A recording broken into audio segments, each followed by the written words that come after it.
নমস্কার আমার শ্রদ্ধেয় গুরুজন, আমার প্রিয় ভাই বোন তথা যাহারা এই ভিডিওটি দেখছেন প্রত্যেককে আজকের ভিডিওতে জানাই সুস্বাগতম। আজকে আমি আপনাদের জন্য একটা গুরুত্বপূর্ণ সূচনা নিয়ে উপস্থিত হয়েছি। তো এই সূচনাটি অবশ্যই আপনারা মনোযোগ সহকারে শুনবেন, কারণ এটি আমাদের ছাত্রছাত্রী তথা আমাদের ভবিষ্যৎ প্রজন্মের জন্য অত্যন্ত একটা সুবর্ণ সুযোগ নিয়ে এসেছে আসাম শিক্ষা বিভাগ। তো প্রথমে আমি সূচনাটি পড়ে আপনাদেরকে শোনাবো এবং এর পিডিএফটাও আপনারা পাবেন, স্ক্রিনে পাবেন। তো আপনারা অবশ্যই দেখবেন, নিজে পড়েও বুঝবেন এবং আমার কথাগুলো আপনারা শুনবেন। তাহলে চলুন আমরা দেখে নিই। এই সূচনাটি দিয়েছেন ডক্টর নিরোদা দেবী। উনি হলেন ডাইরেক্টর এসসিআরটি আসাম কাহিলিপাড়া গুয়াহাটি। এসসিআরটির ডাইরেক্টর যিনি, ওনার নাম নিরোদা দেবী। উনি এই সূচনাটি পাঠিয়েছেন the district elementary education officer, তারপর ইন্সপেক্টর অফ স্কুল, অল আসামের প্রত্যেক স্কুল ইন্সপেক্টরের কাছে পাঠিয়েছেন। তাছাড়া the secretary of govt of Assam, department of school education Dispur. তাছাড়া the managing director Assam text book production and publication corporation limited. তাছাড়া the district mission coordinator all. তো এই সূচনাটি প্রত্যেকের কাছেই পৌঁছে গেছে। তো ব্যাপারটি হলো, সাবজেক্টটা হলো Sanskrit text book. With reference to the subject cited above, I have honour to state that SCERT Assam has developed a new Sanskrit text book, যার নাম হলো আনয়ম। আনয়ম নামের নতুন একটা টেক্সট বুক ডেভেলপ করেছে এসসিআরটি সংস্কৃত টেক্সট বুক। তো in the light of NCFSC 2023 as an optional subject for class 6 and listed at the comprehensive list of textbook for academic session 2025 to 26. Hence, if there is any requirement, please provide the details as per need of the district of printing of the said books. তো প্রত্যেক ছাত্রছাত্রীদেরকে সুযোগ দিয়েছে, অভিভাবকদেরকে সুযোগ দিয়েছে।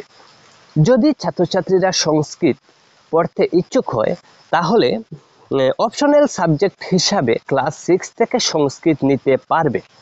এবং এই অনুযায়ী প্রত্যেক শিক্ষা বিভাগের প্রত্যেক কর্মচারীদের কাছে এই সূচনাটা পাঠিয়েছে।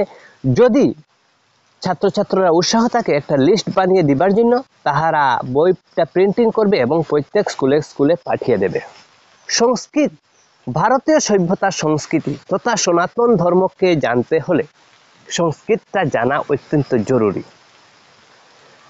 সংস্কৃত জানার পর আমাদের যে ধর্মগ্রন্থ আছে বা আরও অনেক কিছু আছে, এই জ্ঞানগুলো আমরা আহরণ করতে পারবো এবং আমরা অ্যাপ্লাই করতে পারবো।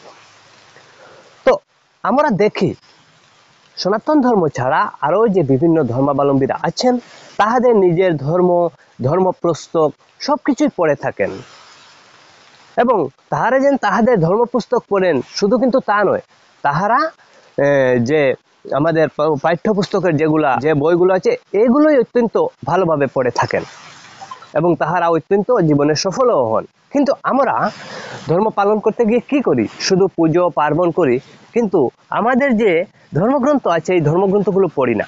তো সরকার আমাদেরকে সুযোগ দিয়েছে সংস্কৃত পড়বার জন্য, সংস্কৃতে জ্ঞান আহরণ করবার জন্য। তাহলে কেন আমরা এই সুযোগটা নেব না? তো আমরা অনেকেই বলবো যে আমাদের স্কুলে সংস্কৃত টিচার নাই। আরে সংস্কৃত টিচার নাই তাহলে কি হলো? সংস্কৃত যে এমন কঠিন তা কিন্তু নয়। সংস্কৃতের অক্ষরগুলো হিন্দির অক্ষরগুলির মতোই, হিন্দির অক্ষরগুলোই সংস্কৃতের অক্ষর, মেনে নিতে পারেন। কিছুটা অদল বদল আছে উচ্চারণের ক্ষেত্রে। তো প্রত্যেক ছাত্রছাত্রীদেরকে আপনারা অপশনাল সাবজেক্ট হিসাবে সংস্কৃতটা নেবার জন্য আগ্রহ দিন এবং অবশ্যই তাহারা সংস্কৃত পারবে। এবং যখন সরকার দেখবে যে অনেক ছাত্রছাত্রী আছে, তখন সংস্কৃতের টিচার নিয়োগ অবশ্যই করবে। কারণ সরকারের কাজ হলো জনগণের যারা ডিমান্ড আছে সেই ডিমান্ডকে পূরণ করা। এবং অবশ্যই সরকার সেই ডিমান্ড পূরণ করবে। তো আমি প্রত্যেক অভিভাবকদের কাছে তথা আমি আমার সম্মানীয় শিক্ষকদের কাছে বলবো যে ছাত্রছাত্রীদেরকে সংস্কৃত সাবজেক্টটা অপশনাল সাবজেক্ট হিসাবে নেবার জন্য আপনারা তাহাদেরকে উৎসাহ দিন এবং অবশ্যই তাহারা সংস্কৃত পারবে এবং সংস্কৃত তাহাদের শেখার জন্য উৎসাহ জাগবে। কারণ সংস্কৃত শিখলে হিন্দির গ্রামারের ক্ষেত্রে, বাংলার গ্রামারের ক্ষেত্রে অনেকটা লাভ হবে। আগামী প্রজন্মর যে আমাদের সুযোগ সুবিধা আরও সংস্কৃতের ক্ষেত্রে আমরা বেশি করে পাবো এবং আমাদের ভারতীয় সভ্যতা সংস্কৃতিকে ধরে রাখবার জন্য সংস্কৃতটা জানা অত্যন্ত আবশ্যক। অতএব আমি সকলের কাছে অনুরোধ করব যে অবশ্যই আপনারা এই সুযোগটা হাতছাড়া করবেন না। ধন্যবাদ সবাইকে। যদি আমার এই ভিডিওতে কোনো ভুল ত্রুটি হয়ে থাকে তাহলে আমাকে ক্ষমা দৃষ্টিতে দেখবেন। ধন্যবাদ।